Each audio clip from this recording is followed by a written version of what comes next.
এবার দেখে নিচ্ছি সিকন এক ঝলকে। এমজি এনার্জিএস সংক্রান্ত কেওয়াইসি ক্যাম্প চলছে দিনহাটা 2 নং ব্লকের বিভিন্ন গ্রাম পঞ্চায়েতগুলিতে। ক্যারাটে অ্যানুয়াল বেল্ট এক্সাম অনুষ্ঠিত হলো রবিবার। কোচবিহার রাজবাড়ী স্টেডিয়ামে হলো এই ক্রীড়া কর্মসূচি। পর্যাবরণ সংরক্ষণের উদ্যোগে হলো বৃক্ষরোপণ কর্মসূচি। রবিবার কোচবিহার জেলা শাসকের বাংলোর সামনের রাস্তায় হলো এই বৃক্ষরোপণ।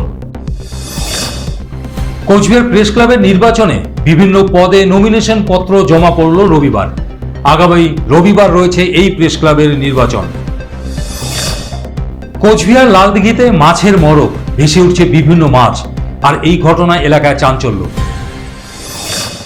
পরিবেশকে শীতল রাখতে সবুজায়নের পরিকল্পনা কোচবিহার পৌরসভার।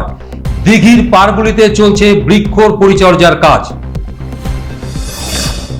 বিধানসভায় শপথ নিয়ে দিনহাটায় ফিরলেন নবনির্বাচিত বিধায়ক অজয় রায়। এদিন এলাকায় একটি শোভাযাত্রায় অংশ নেন তিনি।